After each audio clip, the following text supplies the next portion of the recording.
I love Coach Self in the sense that he values toughness more than anything. When you see a tough moment or a task or a difficult opportunity, he wants to develop and shape you in a way that you don't shrink back from it, that you don't hope that it goes away, but that you fully engage it with everything that you have. And I think we've seen that displayed in his teams during his 20-year career here, and even all the way going back to Illinois, Tulsa, and Oral Roberts. Thanks for listening to KC Sports Network, proudly presented by Emprise Bank. If you're thinking about starting a business or know someone who is, check out Emprise Bank's SBA loans.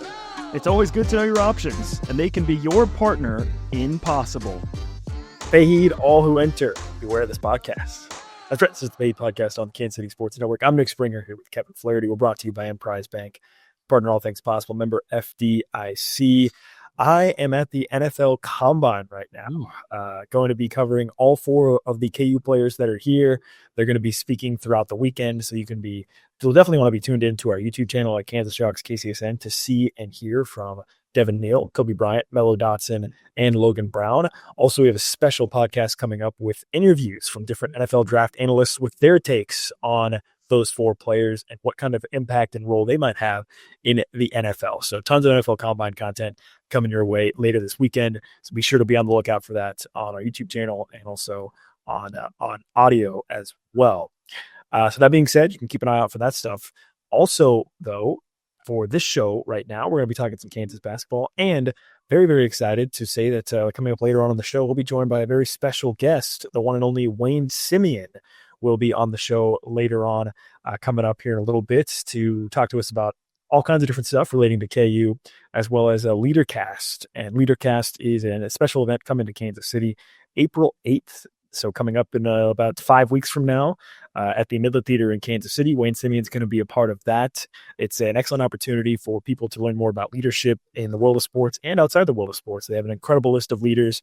If you're interested and want to learn more, you can listen to Wayne speak about it as well. We're going to talk to him about that coming up. And also you can visit leadercast.com to learn more about that as well. So really, really excited to be speaking with Wayne coming up later on in the show. But for now, Kevin, let's talk about this Kansas-Colorado game that took place earlier in the week. Kansas goes on the road to take on a Colorado team that has been coming off a couple of big wins, to be quite honest with you. And that made me a little bit more worried about this game than I probably should have been for Kansas. They go on the road and they take care of business. And it feels like this game can be really boiled down to two words: Hunter Dickinson. Hunter Dickinson, and I would add toughness overall. It wasn't a game where Kansas played particularly well. KU hit a lot of shots coming right out of the gate, and then things kind of slowed down, and there was a lot of scrap.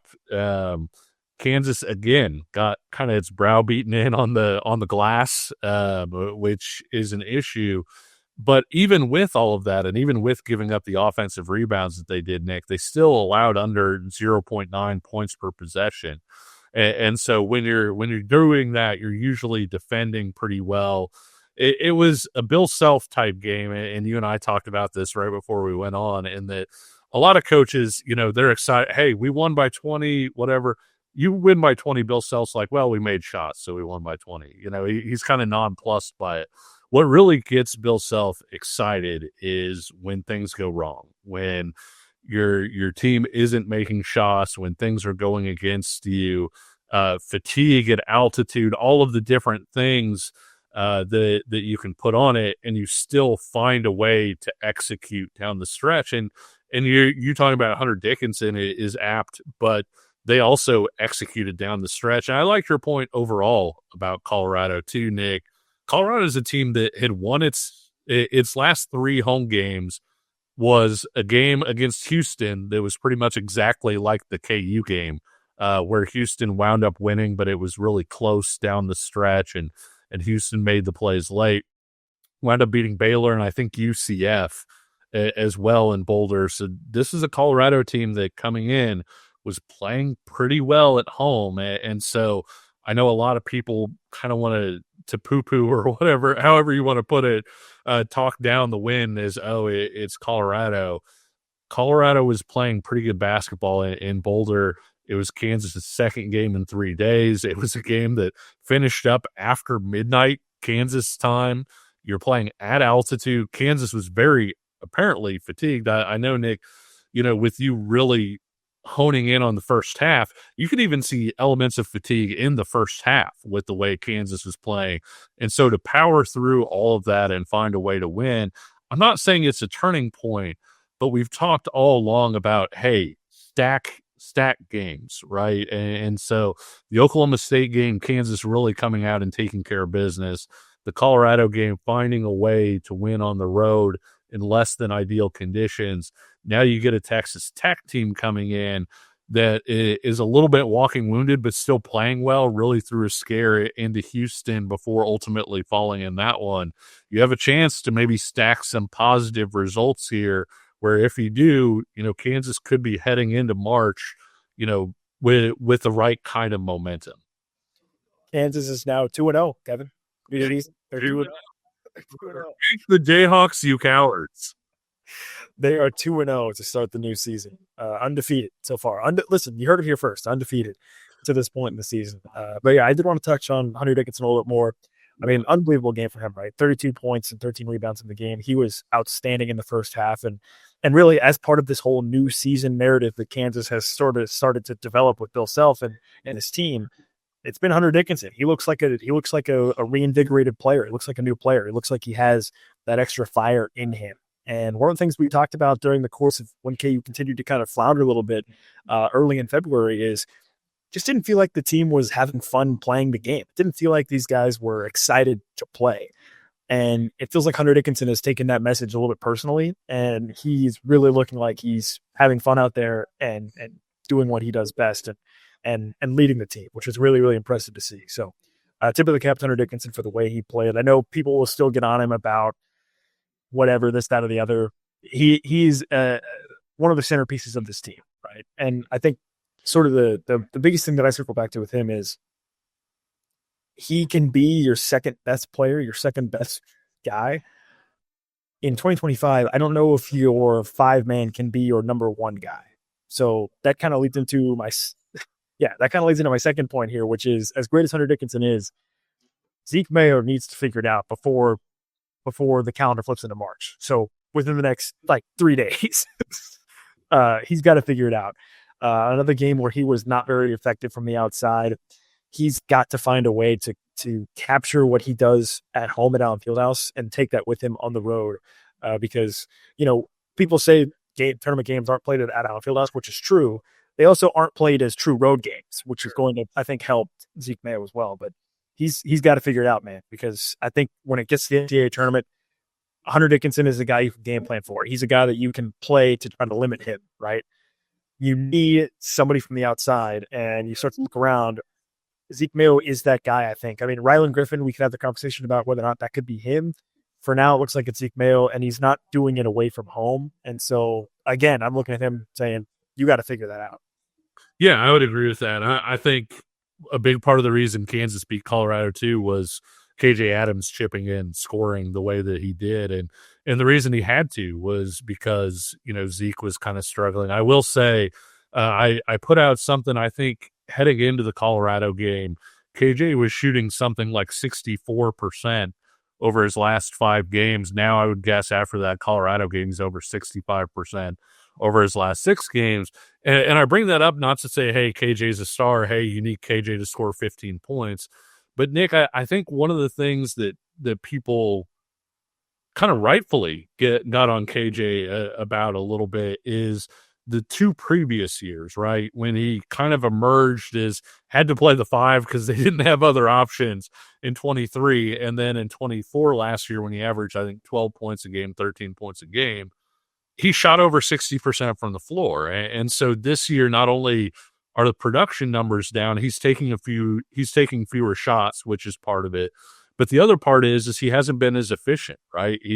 Was shooting something like 51% from the floor, which when you have the game that KJ does with the shots that he takes, you really need him to be more efficient than that. He has been the last few games. I think, to your point, I think that's the sort of thing where you look at potentially as a number 3 or number 4 scoring option. You really need that number one or number two, though, to be Zeke. And you need to add spacing for Hunter Dickinson where he's not. There were a couple times, even against Colorado, where as well as he played, it felt like he was having to go through 3 or 4 guys to get what he needed. Rylan Griffin making some shots would help, but I think Zeke is the scorer rather than shooter that sort of this team needs to get off the ground in order for them to reach their full potential. And quite frankly, when Zeke has been really good, Kansas has had a chance to be really good, and I think that's something to watch. And to your Dickinson point, too, just real quick, I thought the other thing, too, one, it didn't look like Kansas was going to get a rebound if Hunter Dickinson didn't get it against Colorado. His work on the glass was especially important in that one, or the edge would have been even worse. But I thought defensively, the energy was much, much better. He's not perfect defensively, right? Like the foot speed, it's not like it's going to show up immediately. And teams are still going to try to put him into ball screens and all of those things. But if he plays with effort and energy on that level, I think you can limit the damage to some extent. And he did have a couple just outwardly good defensive plays and defensive possessions against Colorado. There was one where he hedged kind of high to show, I can't remember if it was DeJuan or who it was, couldn't get over the screen. And so Hunter didn't just get there to show, he kind of chased the guy into the corner. And you're like, whoa, like where did that come from? We haven't seen a whole lot of Hunter moving his feet that way. But I think that him showing energy on that level too is only on that side of the court as well, is only going to be a positive for this team moving forward. So overall, Kansas comes through this quote-unquote manageable stretch of schedule. Still, I think you look at it as an overall negative. Yeah, 3-2. Yeah. Yeah, but you stacked 2 wins back-to-back, including a road win against Colorado. You've got these 3 games now in front of you against all top 15 teams in KenPom, 2 of them at home. It feels like if you win your home games at least, and you compete against Houston, and then you go win a couple games in Kansas City, you could still end up as a 4 or 5 seed at that point if you're Kansas, and then NCAA tournament becomes a crapshoot. When you look at these last 3 games that Kansas is heading into, is there anything specifically you want to see from this team before we get to the postseason? I mean, what more could they show you, I guess, to give you a little bit more confidence maybe that they could get it done over these next 3 games going into the postseason?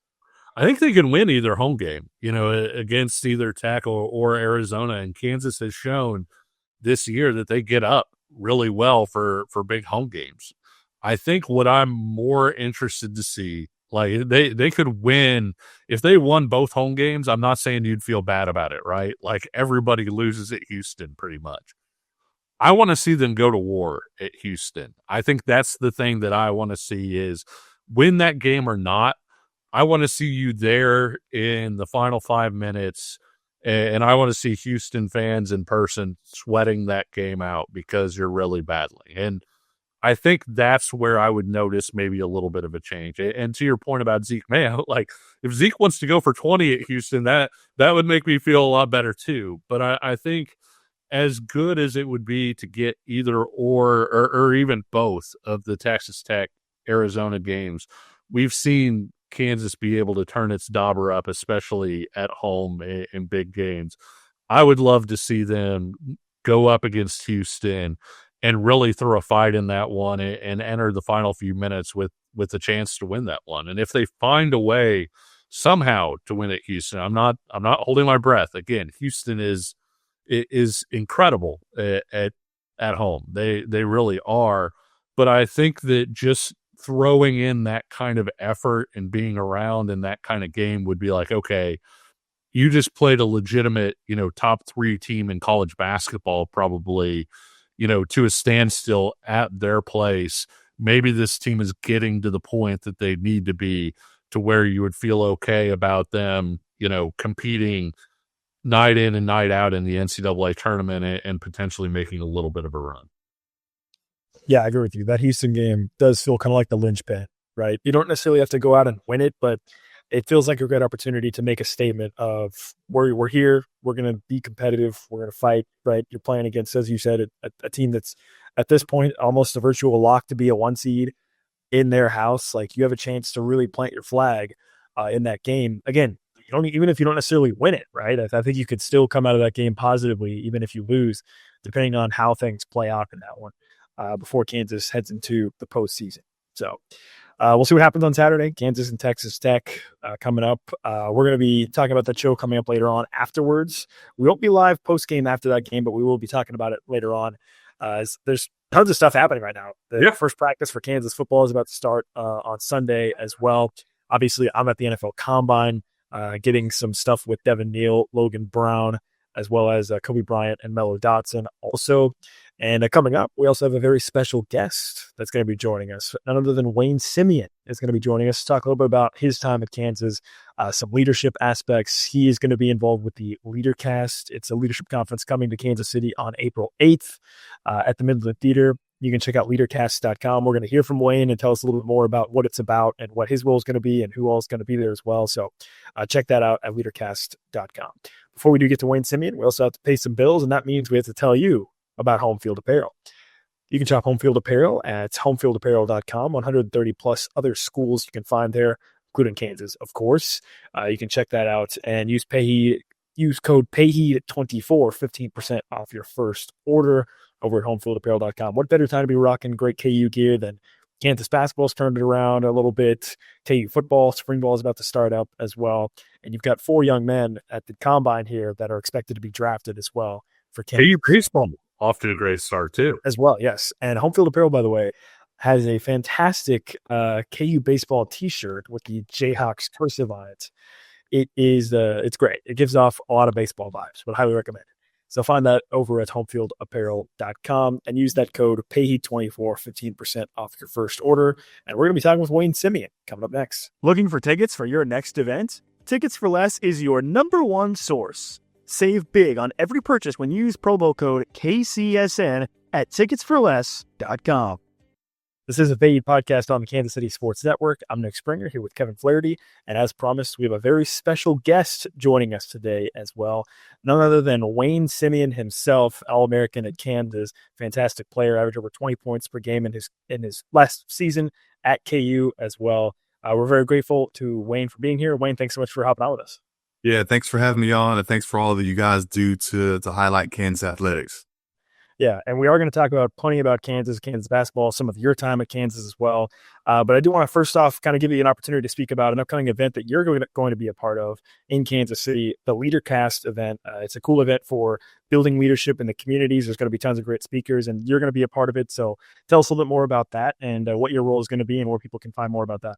Yeah, well, one of the things that I'm most thankful for about my athletic experience, not just here at Kansas, but across the board, is that I've been exposed to being able to work and serve under some incredible leaders. Most notably, Bill Self, Roy Williams, Pat Riley. But again, it's also awesome to work with, Travis Goff and Doug Girard and Lance Leipold. And so, being around good leaders has been something that's really enhanced my life. And, being a part of a team also and having a training regimen is something that is of immense value to me as well. And so I actually go out of my way to try to grow as a leader and to try to find resources and opportunities that operate as a training mechanism or a training regimen to help me grow in those areas. And LeaderCast is one of those things. And so they've got an awesome event coming up here April 8th, right in Kansas City. I'm a Kansas City guy. I love all things Kansas City, obviously Chiefs, Royals, but all the companies. My parents were Hallmarkers. I love KC Barbecue, and this company LeaderCast just relocated to the Kansas City area. And so certainly want to highlight 2 things that are very near and dear to my heart: leadership, and then also companies and entities that are going to help enhance our area here. And so, yeah, check it out, leadercast.com. You can find tickets April 8th, Midland Theater, awesome venue there, and come and sharpen and grow as a leader. Star-studded speaking cast too. I mean, if people haven't looked at that, you've got Jesse Cole, who's the owner of Savannah Bananas. I'm sure you've seen their social media clips and kind of how they make baseball a really fun event. Got multiple Olympians there. Bob Kendrick, who I think is one of the great storytellers, kind of of our generation. from the Negro Leagues Museum. We've got elite fighter pilots, authors, so all kinds of speakers, somebody for everybody. I don't want to put you on the spot or get you in trouble with this one, but is there a specific speaker at this thing that you're just like, man, I got to hear that person talk? Yeah, I mean, well, all the ones that you mentioned are great. Andy Stanley has been a great speaker and leader, both in the faith community and also in the business industry as well. And so he's someone that I'm looking forward to hearing to. John Gordon, I'm sure a lot of you are familiar with his work and his books and his narratives. A lot of his material are things that we use even with our student athletes and coaches and on our teams here.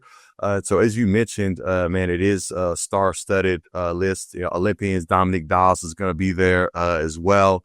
And so I'm going to be there ready with a notepad, ready to glean and to learn from these folks that are really doing a phenomenal job of leading in multiple sectors. It's not just sports, it's not just business, it's not just philanthropy, but it's everything covered there, which is why I think it's going to be such a special event. And you kind of touched on it at the beginning of there. You yourself have been impacted by some great leaders as well.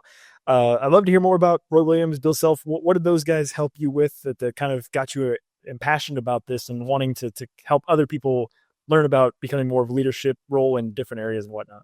Yeah, well, just thinking in, a couple of the, leadership lessons and, type of styles that I really appreciate. I love Coach Self in the sense that he values toughness more than anything. When you see a tough moment or a task or a difficult opportunity, he wants to develop and shape you in a way that you don't shrink back from it, that you don't hope that it goes away, but that you fully engage it with everything that you have. And I think we've seen that displayed in his teams during his 20-year career here, and even all the way going back to Illinois, Tulsa, and Oral Roberts. And I really appreciate Coach Williams and his leadership style in terms of being committed to a system. A lot of times we can, be in an environments where, fads and trends and commentaries from outside people saying, hey, you need to do things this way or that way. But he was committed to a system. He was committed to core values. He was committed to principles that I saw stay the same. It was interesting always watching him. Even when he went to North Carolina, I could still call out a lot of the same plays that I saw Rafe LaFrance and Paul Pierce running. I went out there and watched the practice, and the practice plan and the thought of the day were exactly the same. When he was peeling off championships in Carolina as it was in Kansas when I was a freshman there. And so to be able to see him stay firm and committed, to a system, to a style, to who he was, to what he believed in as a leader, I thought was really, really impressive. When you were at Kansas, you guys had a lot of success, but early on in Bill Self's tenure, you were there for the first 2 years. You did have a couple little down stretches. I think your junior year, you lost a couple on the road by double digits. As a senior, there was like a 3-game losing streak that you guys bounced back and then beat a top 5 Oklahoma State team coming down Fieldhouse right after that. And so I'm curious, as a leader on those teams and just as a team in general, how do you pull yourself out of, I don't want to say a funk, but maybe a little bit of a down stretch and get refocused and kind of make the right thing the right thing?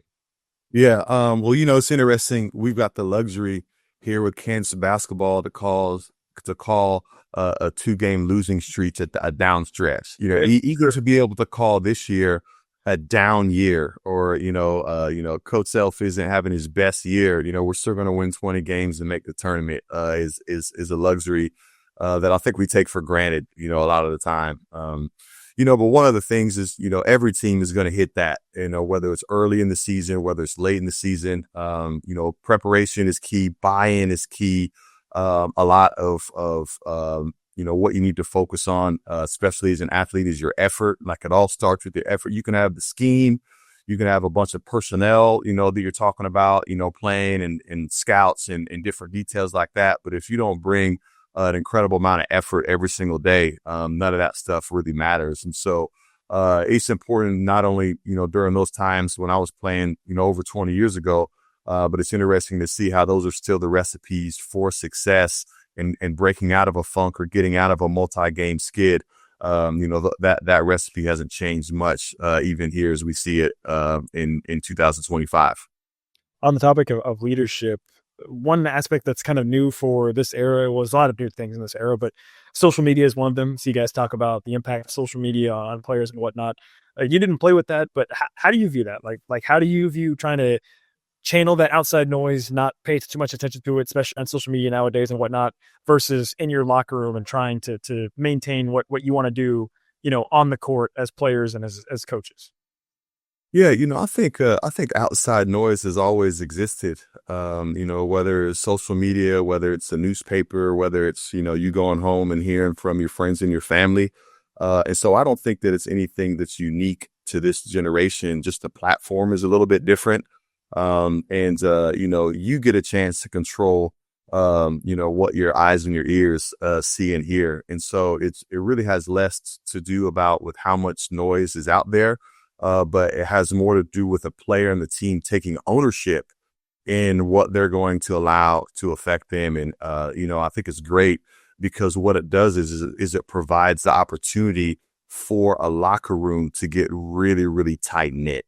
If it weren't for criticism and scrutiny in difficult situations and the outside noise that you're talking about, I'm not sure that you would see, locker rooms get as tight as they are. I'm not sure that you would see athletes be as focused as they are. I'm not sure that you would see and be exposed to the us versus them type of mentality. And so I'm actually thankful for those moments when the outside noise and the criticism does arise, because it gets and creates an opportunity for individuals and teams to be something much more than what they would normally be able to be.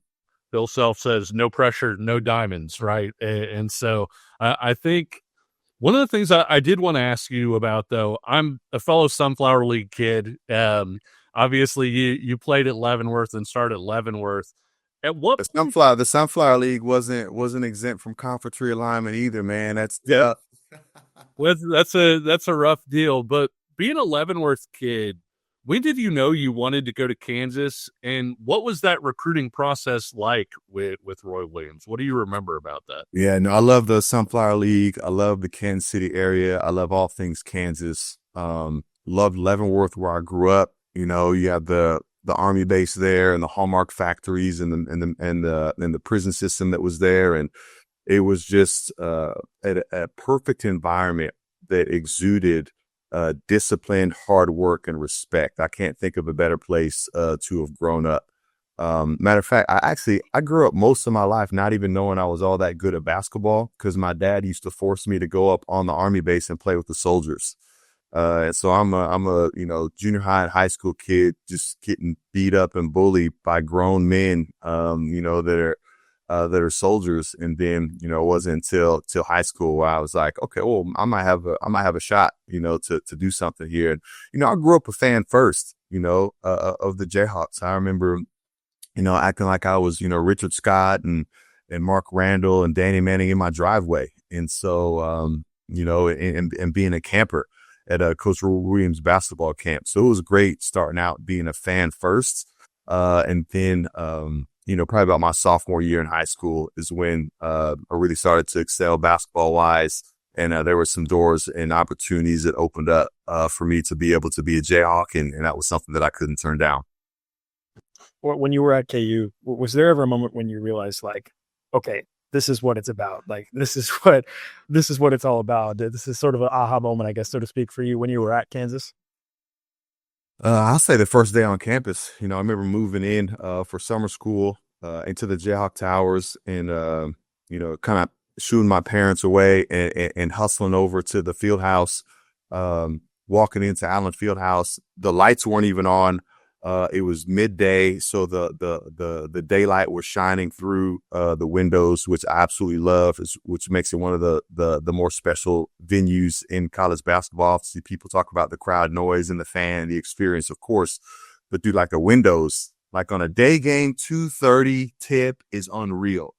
And then being on that court, lights off, all by myself, like standing in the tunnel and then looking up at national championship banners, Final Fours, looking up at names like Chamberlain, Manning, Pierce, and just thinking that, wow, not only do I get a chance to be a part of this, But as a Kansas kid, like, I've got to be a caretaker of this. Like, it's got to mean more to me than anybody else in that locker room. And there was an incredible weight and responsibility that I felt, even as an 18-year-old, first time on campus, that fueled me throughout my career, and it still fuels me today as someone that's still engaged with Kansas basketball. One of the things that players have now as well is the transfer portal. And I remember, covering Roy Williams leaving for the University Daily Canes and how emotionally charged that was. I think you actually had a quote where you said something like, I gave my right arm for this guy or whatever. Was there ever a point, because the systems were so different, right? Like Roy Williams was so get up and get down.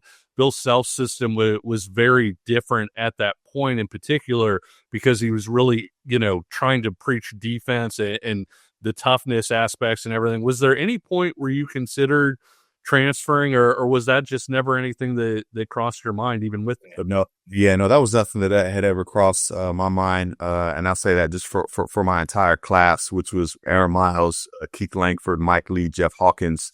We were extremely tight knit. We just come off back-to-back Final Fours, lost in the championship game. I was out because of my shoulder for that game, and we had kind of made a commitment that, hey, we're gonna run this thing back, and we're gonna keep it going. And then of course, being a Kansas kid, there was no second place for me. Kansas was it, and so we doubled down in that again, not even knowing who was going to be our coach, or what style of play or this or that, because we really cared about this place so much. And, it was a difficult transition. One thing leadership wise, we were a really talented team, that group, for those 2 years, my junior and senior year and coach's first 2 years. But to be frank, we didn't stand a chance. Like, we had really no chance of being a special group to probably bring it all the way home. And I understand this hindsight is because we had a lot of talent, but we didn't have buy-in. There wasn't enough trust and a relational credibility between Coach Self and us as 20-year-old kids that didn't know anything, because we had been so successful at doing things one way, right? I mean, we had just come out of a format where we were scoring 94 points a game. And we had been to Final Four. And so we were, it was really difficult to buy into a new way of doing things. But I'm so thankful for that experience, to be able to usher in, a new, generation and era of Kansas basketball, to help start, the streak of 14 straight conference championships as we initiated that our senior year. And then, of course, to see, Coach Self go on to do some incredible things here, to play for 2 Hall of Fame coaches. It was phenomenal. Just kind of a fun question. You talked about watching Rafe LaFrentz play. He had just that unstoppable kind of turnaround jumper from the baseline. You also, as I remember, had a very effective baseline jumper. Who is better in terms of that shot and how you guys used it? Yeah, well, I'm going to go ahead and say Rafe, because he was a 2-time Big 12 Player of the Year, and I was only able to claim that once. And so, tip of the hat to Rafe. And also, his looked better because everything looks better left-handed, right?